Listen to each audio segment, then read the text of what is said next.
Deuxième loi, versets 15 à 16, 17, la loi de la réconciliation. En 3 étapes.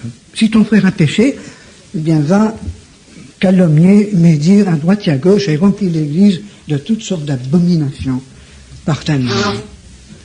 Voilà comment nous traduisons l'enseignement de Jésus-Christ. Et voilà ce qui détruit l'Église de Christ aujourd'hui. Savez-vous que le mot diabolos en grec signifie tout simplement quelqu'un qui dit du mal de l'autre par derrière. Celui qui médit. Ce mot est employé dans le Nouveau Testament et dans l'Ancien Testament grec aussi à maintes reprises au singulier en s'appliquant presque toutes les fois à Satan en personne. Mais 4 fois dans le Nouveau Testament, ce mot est appliqué à des êtres humains.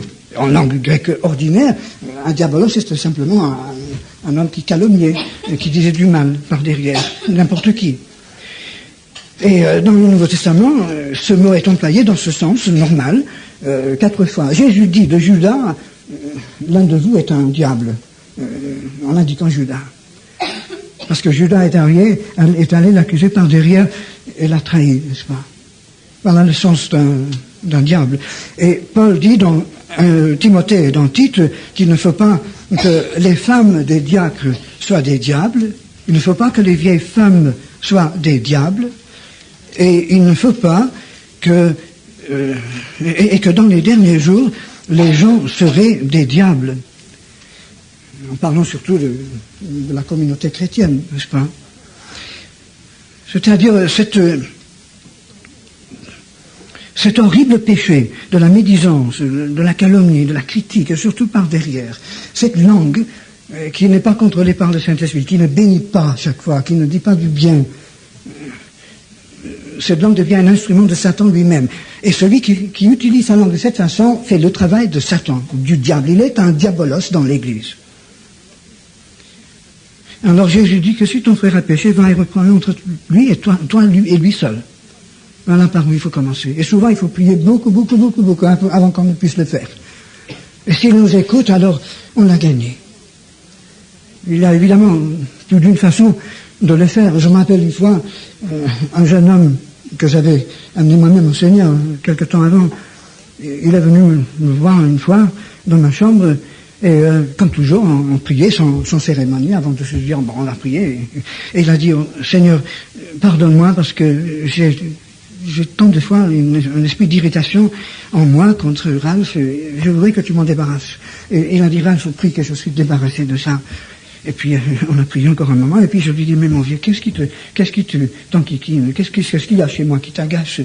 Et d'abord il ne voulait pas se dire, et finalement il me l'a dit. C'était une habitude que j'avais, hein, je ne me rappelle plus ce que c'était, quelque chose que je me permettais, mais qui l'agaçait. Et il est venu, au lieu de me dire, Ralph, tu m'agaces avec ta manie, il est venu en s'accusant lui-même du fait qu'il s'irritait contre moi, etc. Mais il m'a tout de suite gagné. Ensuite, j'ai dit, mon Dieu, pardonne-moi. On a prié, on s'est embrassé, on est partis plus amis que jamais, n'est-ce pas? Et il a 2 façons d'aller dire à son frère son péché, n'est-ce pas? Mais s'il n'écoute pas, alors il faut prendre 1 ou 2 personnes pour qu'il y ait 2 ou 3 témoins. Et parce que ces hommes voient la chose plus objectivement. Mais s'ils refusent, alors il faut le dire à l'Église.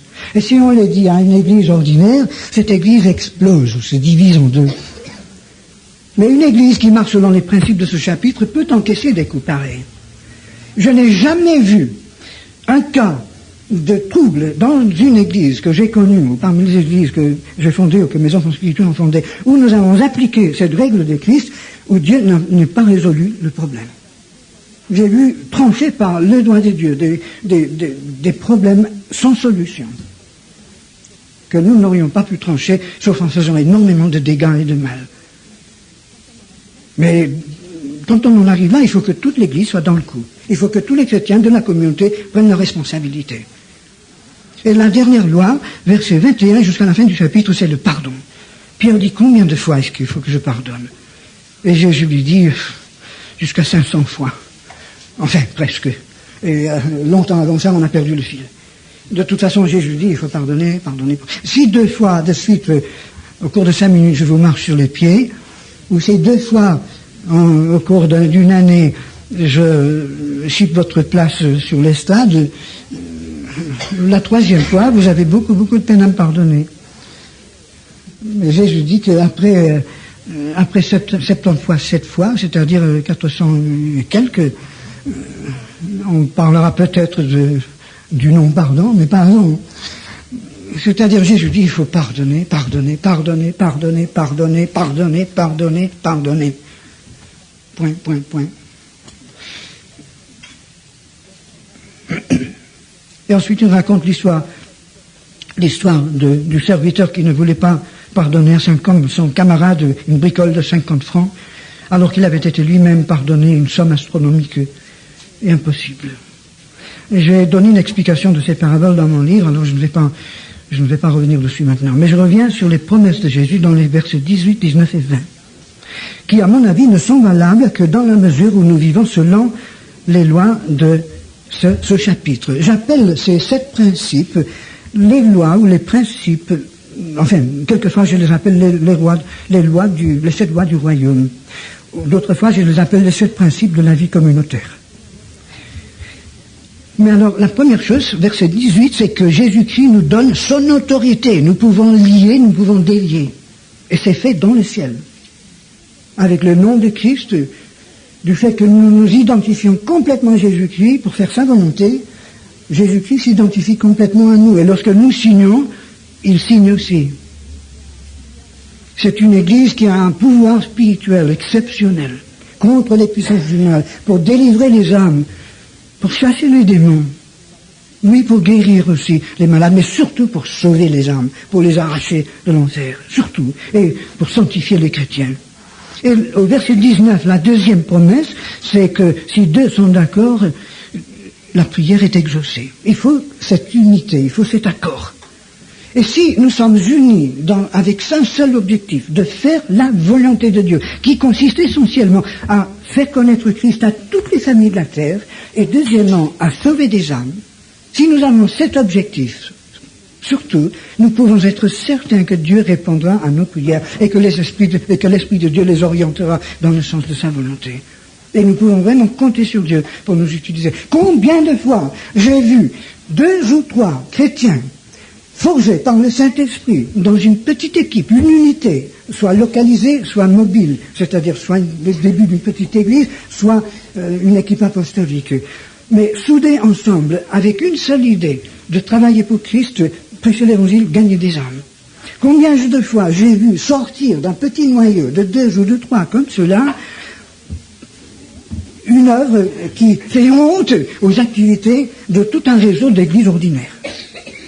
J'ai vu des églises naître, et même de naître en chaîne, après avoir débuté de cette façon. Jésus dit, donne-moi 2 ou 3 gars, 2 ou 3 personnes, qui soient absolument intégrées dans mon nom, dans ma personne, comme les éléments d'une pile, comme les branches d'un arbre, comme les éléments d'un corps, et d'un organisme vivant. Et Jésus dit, je peux faire n'importe quoi. Et dans le verset suivant, il dit, car là où 2 ou 3 sont intégrés dans ma personne, c'est le sens de sa phrase, je suis au milieu d'eux. Et c'est cette présence de Jésus-Christ qui constitue l'essentiel de l'Église. Cette présence, si cette présence n'est pas là, alors on n'a rien, on n'a qu'un échafaudage.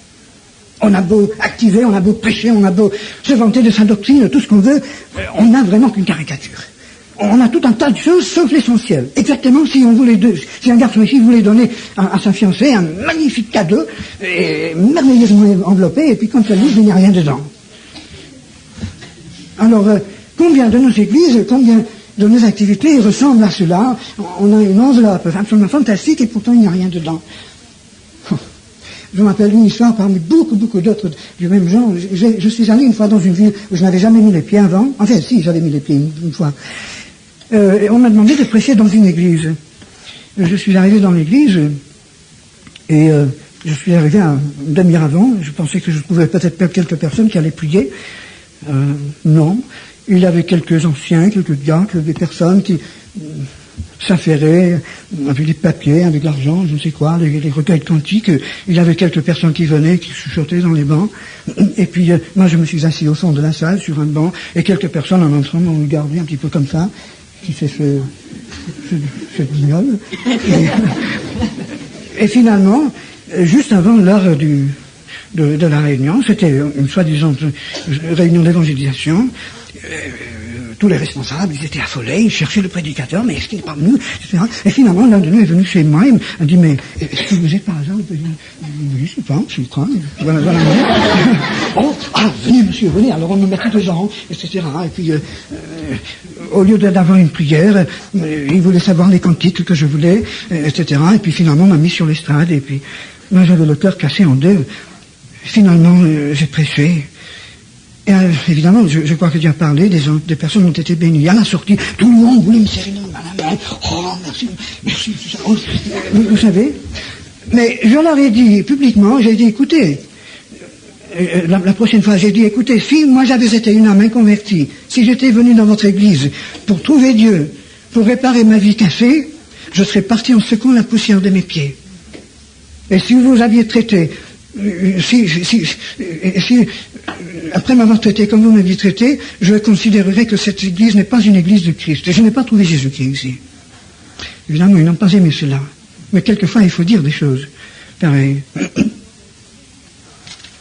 Alors, l'essentiel sur l'église, c'est de capter cette présence de Christ à tout prix et de la retenir.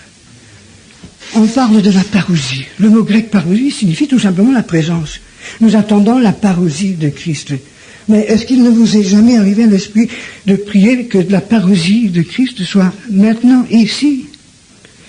Il y a 3 parousies de Christ. Il y a 2000 ans, il est venu en chair dans l'étable de Bethléem, c'était sa parousie, sa présence sur terre. Il va revenir en gloire. On attend cette parousie de Christ. Mais moi j'ai appris encore jeune homme qu'il y avait encore autre chose. Christ émanant, Christ ici, présent, dans mon âme une force explosive, et au milieu des chrétiens, dans l'église, Christ ici sur terre, à tel point que je ne pourrais pas rencontrer un autre chrétien qui est rempli du Saint-Esprit sans que Christ se manifeste comme de courants électriques qui se rencontrent avec une étincelle, avec une force qui en sort.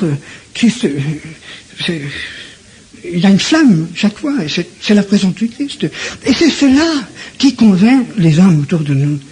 Si j'ai vu des musulmans convertis en Algérie en peu de temps, c'est tout simplement parce que dès qu'il y avait un petit noyau qui était soudé en Christ de cette façon, tous les jeunes musulmans autour de nous savaient que cela était Dieu. On n'a jamais eu à les convaincre. On n'a jamais eu besoin de sortir des arguments pour leur dire que Christ était là. Ils savaient que c'était la vérité. Ils n'ont pas tous accepté. La majorité ne l'ont pas accepté. Mais ils savaient qu'on avait la vérité. Et c'est cela qui a converti les musulmans. C'est ça qui a converti les juifs. Je m'appelle une fois, on s'était rencontrés, une trentaine d'entre nous, un dimanche après-midi, chez un ami, et on a beaucoup prié, évidemment, beaucoup prié, c'est-à-dire peut-être 10 minutes, un quart d'heure, avec peut-être 400 prières qui sont montées vers Dieu. Et ensuite, ils ont dit, Ralph, enseigne-nous quelque chose. Et puis, je ne me rappelle plus ce que j'ai dit, mais on a fait une étude biblique qui a duré peut-être une demi-heure, et ensuite on a de nouveau prié. Il y avait 2 inconvertis parmi ces 30, 2 jeunes gens qui étaient tous les 2 juifs, et tous les 2 ont été convertis dans cette réunion de prière. Mais pour nous, ça c'était normal. On voyait les gens convertis à la Sainte Seine, au baptême, dans des réunions de prière, dans des études bibliques, chez nous, à table. C'était simple.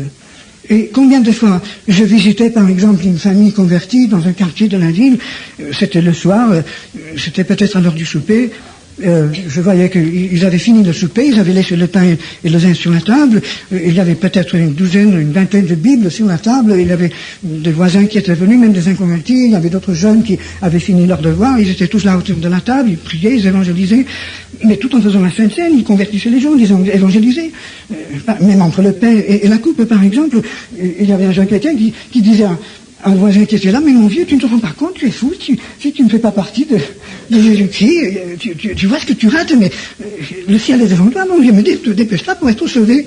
Et ensuite on continuait, on remerciait Dieu pour la coupe.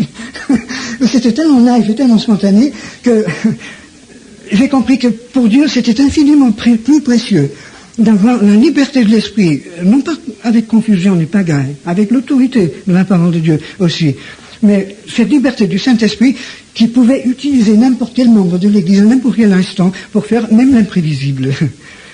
Naturellement, on avait quand même une discipline, on avait la discipline de la parole de Dieu, mais c'était cette présence de Christ qui était tout.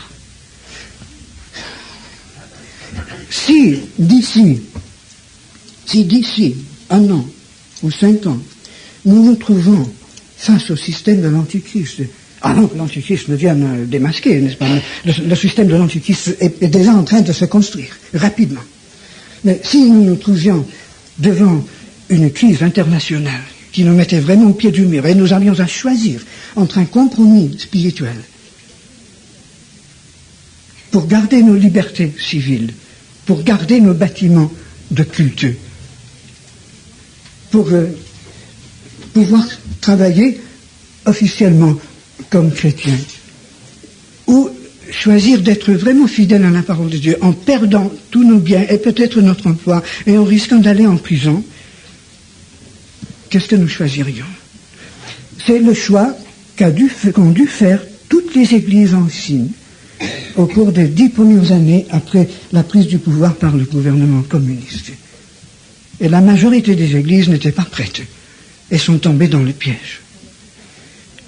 Les églises qui, pour la plupart, ont vu clair et ont été prêtes à payer le prix étaient surtout celles du type fondé par Watchman Nee, où chaque église était autonome, avait une pluralité d'anciens, avait un profond enseignement biblique, une grande connaissance biblique, une répartition des responsabilités, une grande mobilité, une adaptabilité, de manière à pouvoir changer de lieu, changer de circonstances, changer de méthode, de moyens, mais à condition d'avoir cette présence de Jésus-Christ, qui était à garder à tout prix. Alors, si par exemple l'État nous disait, vous pouvez garder vos activités, vos locaux, votre routine, tout cela, on ne vous dérangera pas, pourvu que vous n'alliez pas au-delà d'une certaine limite.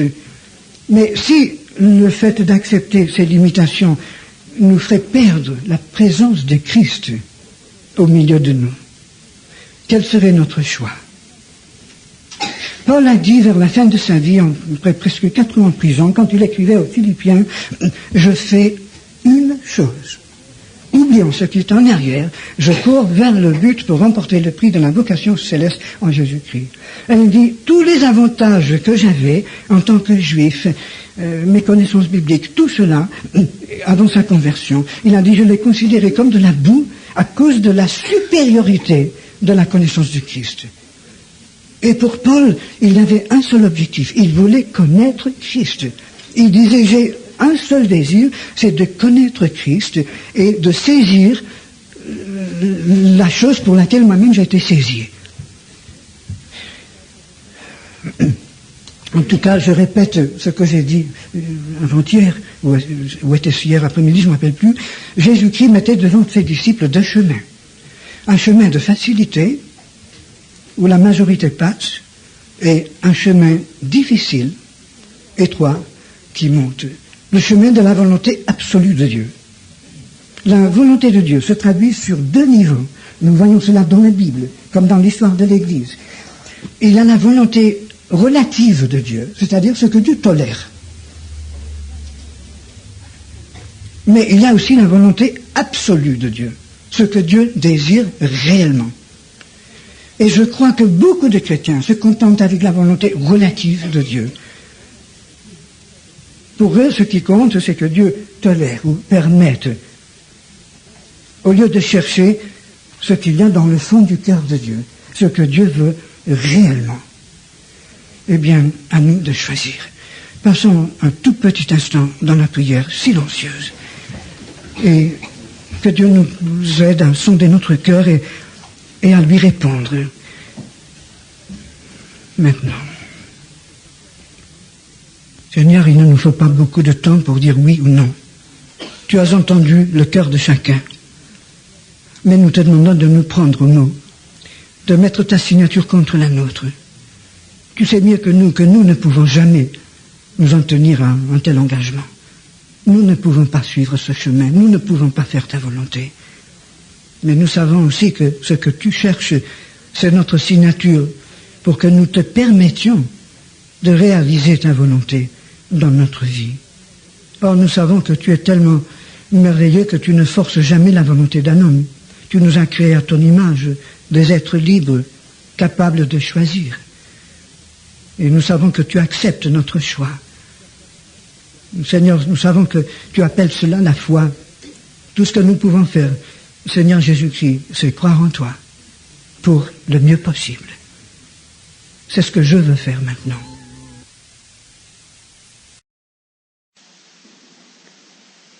Comment mettre en pratique ce que nous avons entendu et qui vient de la parole de Dieu, de la Bible, dans une église et qui a ses institutions, ses formes, ses traditions peut-être, si j'ai bien compris. Je crois que seul Dieu peut répondre à cette question. Là, nous nous reportons à l'époque de Jésus-Christ, Israël, le Sanhédrin. Tout cela était théoriquement fondé sur la Bible, sur l'Ancien Testament. Mais lorsque Jésus-Christ venait avec son interprétation absolument vraie de l'Ancien Testament, de la loi de Moïse, toute la machine religieuse qui était apparemment bâtie sur la Bible s'est tournée contre lui et l'a crucifié. Et je crois que beaucoup d'entre nous, nous affrontons un problème analogue à celui qu'affrontait le Christ quand il était sur la terre. Nous avons devant nous des institutions religieuses qui apparemment sont bâties sur la Bible, mais qui, peut-être inconsciemment, se sont compromis sur beaucoup de points, comme le Sanhédrin, comme les pharisiens, comme les sadducéens, et qui ont une interprétation figée de la parole de Dieu.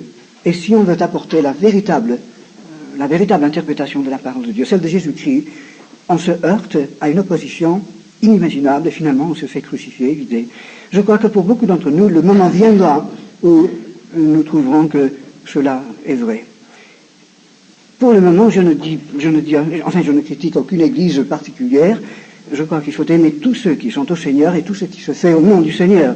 Mais il ne faut pas se faire des illusions. Je crois personnellement que la chose la plus difficile à réaliser sur cette terre, c'est la modification d'une tradition humaine.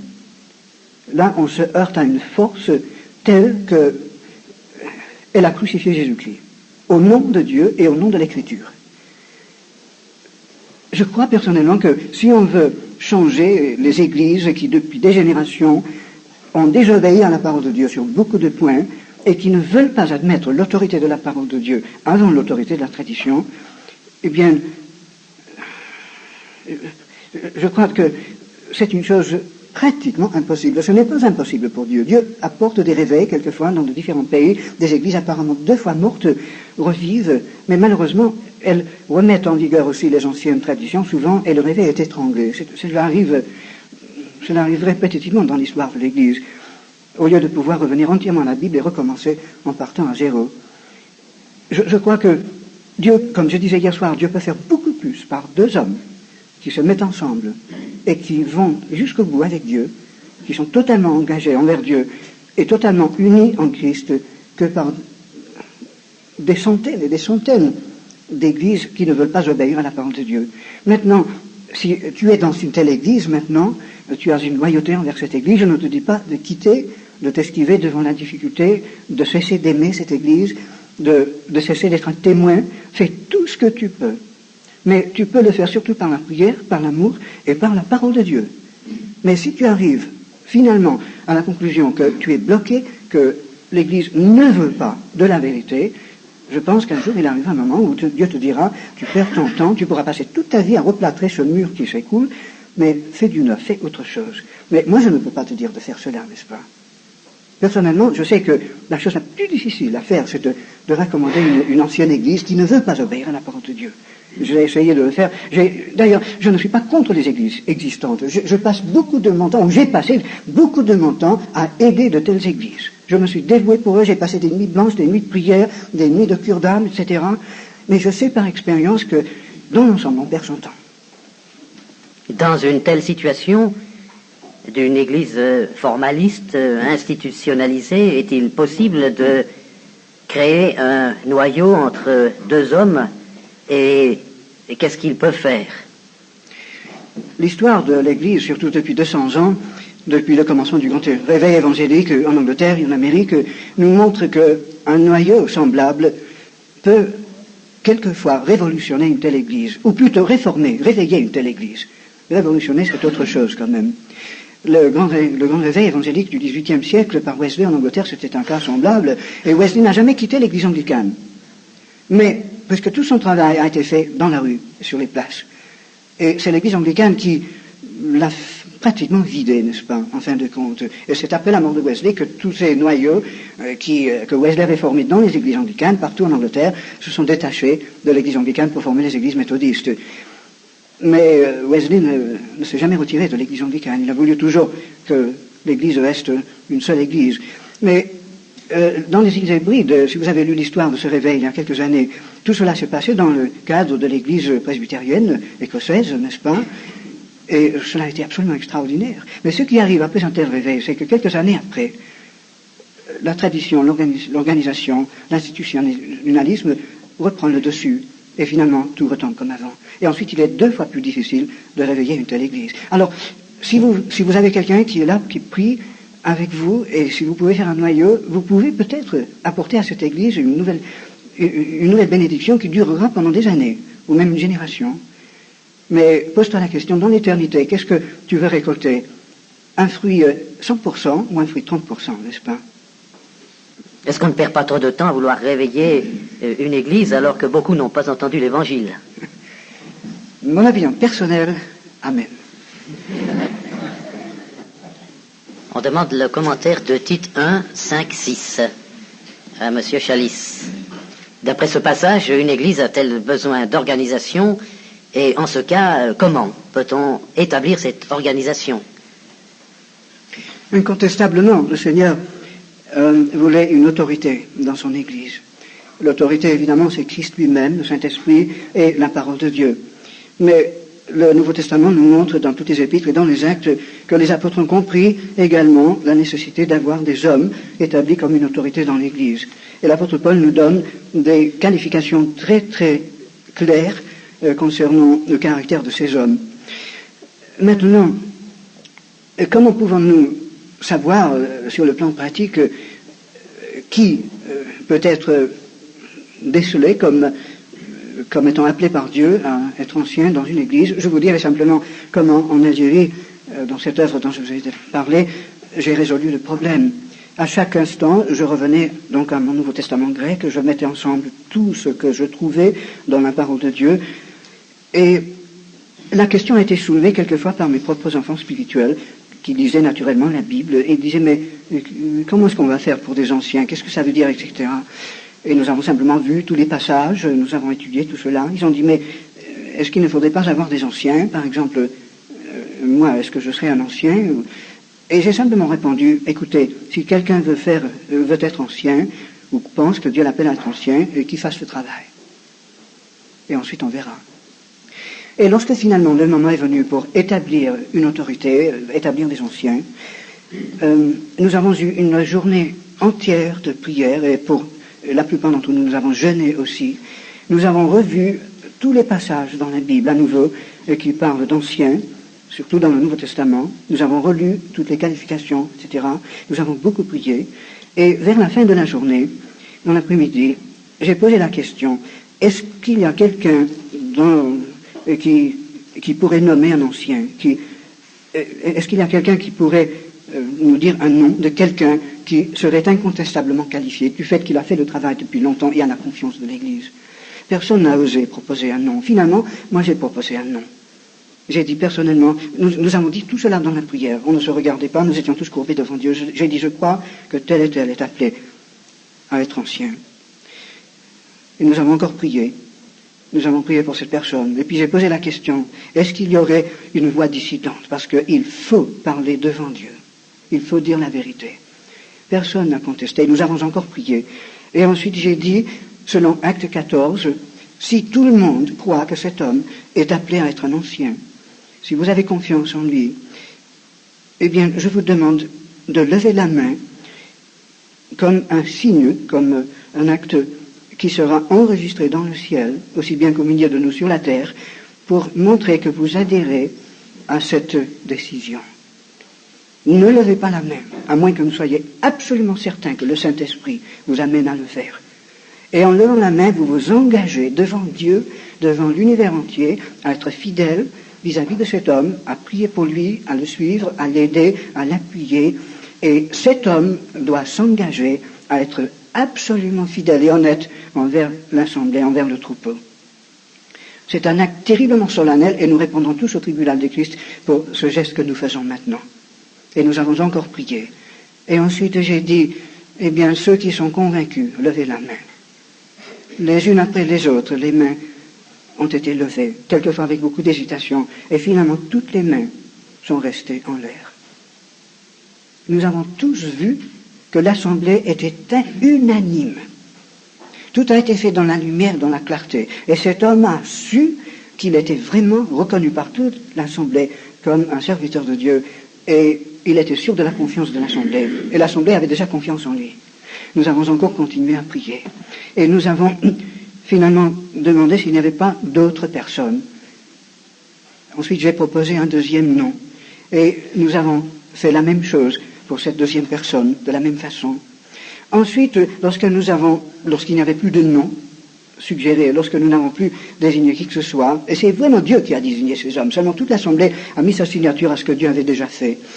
Nous avons ensuite, j'ai dit, écoutez, nous allons maintenant prier pour ces hommes et les livrer à Dieu afin qu'ils puissent faire le travail. Et nous nous engageons à leur être fidèles. Mais après avoir prié pour ces hommes, j'ai dit, s'il y en a parmi vous quelques-uns qui veulent s'associer davantage à ces hommes, en tant que diacre ou serviteur de Dieu ou autre chose, si vous sentez que vous avez un ministère qui vous associe plus particulièrement avec ces hommes, eh bien venez avec moi, nous leur imposerons les mains comme un acte d'identification absolue pour montrer que nous sommes solidaires. Et nous les recommanderons à Dieu définitivement. Et quelques-uns sont venus avec moi pour imposer les mains à ces hommes. Ceux d'ailleurs qui faisaient la plupart du travail dans l'Assemblée, ceux qui portaient les gros fardeaux. Le résultat, c'est qu'il y a eu tout un noyau au cœur de l'Assemblée qui était solidement uni et convaincu de sa responsabilité. Et toute l'Assemblée la suivait comme un seul homme, n'est-ce pas? Le titre dénominationnel est-il un concept humain ou biblique? Bien, si vous pouvez me trouver la référence dans le Nouveau Testament où on trouve cette conception, j'admettrai qu'elle vient de Dieu. Il semblerait, d'après les Actes des Apôtres et d'autres passages du Nouveau Testament, que Paul n'aurait jamais agi comme un pasteur actuel, par exemple. N'a jamais pris la place du pasteur pour la nomination des anciens dans l'Église. Peut-on suivre cet exemple en France? Je crois que c'est à chacun de nous, devant Dieu et devant la parole de Dieu, de prendre ses propres décisions. Mais c'est vrai, n'est-ce pas, Paul nommait des anciens parce qu'il ne pensait plus être dans cette assemblée. Il ne pouvait pas être le pasteur. Il a nommé des anciens qui fassent le travail que lui ne pouvait pas faire. Paul n'a jamais fait nommer des anciens tout de suite. Il a toujours eu une attente, n'est-ce pas, pour que les hommes puissent s'éprouver. Mais évidemment, dans toutes les différentes églises, il y a de différentes façons de concevoir, aujourd'hui, il y a de différentes façons de concevoir le rôle de l'ancien, la manière de le nommer, etc., les baptistes, tous les différents milieux ont une différente conception. Donc je ne pourrais pas répondre en deux mots pour toutes les situations qui existent aujourd'hui. Je vous montre simplement ce que le Nouveau Testament nous dit. C'est-à-dire, excusez-moi, Paul, n'est-ce pas, après avoir établi les anciens, il partait. Il n'était plus là. C'est passé. Il n'était pas là pour contrôler les anciens. Évidemment, spirituellement, par la prière, par la parole de Dieu, il exerçait toujours son autorité d'homme de Dieu, n'est-ce pas? Mais ce n'était pas une autorité humaine. Il n'y avait, autant que je le vois dans le Nouveau Testament, il n'y avait pas une organisation, une administration à l'exemple, à la manière de l'Empire romain, n'est-ce pas, pour contrôler. Il ne contrôlait que par le Saint-Esprit, que par la prière, que par la parole de Dieu. D'ailleurs, à Corinthe, il y avait beaucoup de personnes qui contestaient son autorité d'apôtre et disaient que c'était un imbécile, n'est-ce pas? Eh bien, dans sa deuxième épître, surtout, quand il répond à toutes ces questions, nous voyons son attitude. Il ne dit pas, quand même, je suis un apôtre, je suis excommunié, etc., mais il raconte simplement ses souffrances, tout ce qu'il a fait pour eux, et il dit que je suis quand même un apôtre, Dieu m'a donné sa parole, mais il parle comme un Christ crucifié, n'est-ce pas? Nous avons peut-être encore la place pour une question. Comment éviter que un certain gouvernement ou un gouvernement établi par le Saint-Esprit ne devienne par la suite, au cours des années, dans une église, une institution humaine? Je crois qu'il faut presque prier que Dieu envoie un peu de persécution de temps en temps. Si Dieu ne le fait pas, parce qu'il a trop besoin de nos moyens, de nos possibilités, je crois qu'il faut que nous l'imposions en quelque sorte. Je sais qu'en Algérie, moi j'avais terriblement peur que tout cela ne devienne finalement une institution. Et avec mes jeunes, nous prions souvent que Dieu ne permette jamais que cela se sclérose et se cristallise, qu'avant cela, Dieu chambarde tout, change tout, et même détruise tout pour recommencer ailleurs et d'une autre façon. Et je ne savais pas à quel point il allait nous prendre au sérieux. Parce que finalement, tout a été détruit par la guerre algérienne et les persécutions après. Mais Dieu a choisi de recommencer ailleurs non pas de mille, mais de beaucoup d'autres façons. Et je crois qu'il faut toujours mettre en question à nouveau, tous les ans, tous les jours, tous les mois, presque, il faut toujours laisser à Dieu le droit de chambarder, de changer, de modifier, de détruire pour recommencer. Je crois qu'il ne faut jamais tenir comme si nous voulions garder un grappin sur la chose que Dieu a faite. La chose appartient à Dieu, n'est-ce pas? Je vous dirais une sorte de petite vision que j'ai eue une fois en Algérie en priant. Je crois que c'était dans mon poulailler. Je n'étais pas en extase, mais quand même, j'ai vu cette chose de façon très claire. Il me semblait que j'étais, comme pendant les temps de guerre, en train de traverser un désert effroyable, terrifiante, en jeep, dans une petite voiture. Quand on fait cela, il y a une seule chose qui compte, c'est qu'on ait assez d'essence et d'eau, et qu'on n'ait pas de panne pour arriver à la destination sans accident. Sinon, c'est la mort. On ne traîne pas de télévision, de fauteuil, un tas d'autres choses avec soi. Il ne faut que l'essentiel pour traverser le désert. Alors, en traversant le désert, j'ai trouvé un homme qui était presque mort de soif. Je l'ai mis dans ma jeep.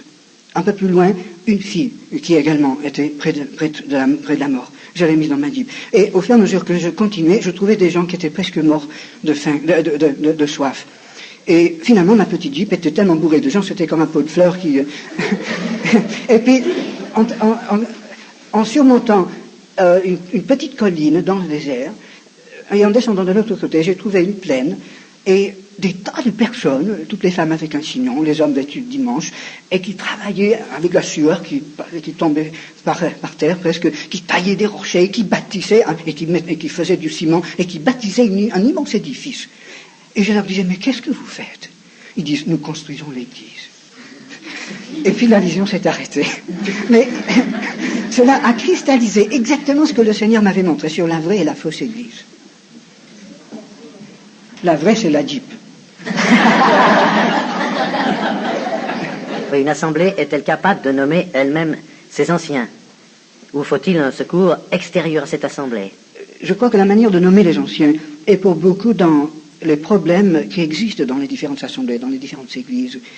Prenons par exemple l'exemple des assemblées des frères Lars en Angleterre. Je crois que peut-être le grand défaut dans le système de ces assemblées qui ont voulu être vraiment bibliques, c'est qu'ils n'ont jamais compris la manière biblique de nommer les anciens. Et généralement, ce qui se passe, c'est que les anciens se disent un jour, on a besoin d'un autre ancien, puisque tel et tel est parti dans une autre ville. Alors, ils prient un petit peu, 5 minutes peut-être, et puis ils se disent, on va inviter tel et tel. Et finalement, l'équipe d'anciens devient une sorte de cabale. L'assemblée n'y est pour rien. Le dimanche après, on annonce, après la Sainte Seine, eh bien, tel et tel est maintenant un ancien. Et l'assemblée est obligée d'avaler ses décisions, n'est-ce pas? Évidemment, si ce sont des hommes spirituels, Dieu quand même veille, et très souvent, les hommes qui sont nommés sont de véritables anciens. Mais si les anciens ne sont pas tellement spirituels, eh bien la porte est laissée ouverte pour toutes sortes d'abus. Et c'est ce qui explique les problèmes qui existent dans beaucoup d'assemblées. Je crois que Paul dit que avant qu'un diacre soit nommé et avant qu'un ancien soit nommé, il faut que tout le monde sache son caractère. Paul nous donne toute une liste de qualifications, n'est-ce pas? On n'a pas le droit de reconnaître comme ancien celui qui n'est pas déjà un ancien nommé par Dieu, n'est-ce pas? En somme, lorsqu'on nomme des anciens, on ne met que la signature de l'Assemblée sur ce que Dieu a déjà dit.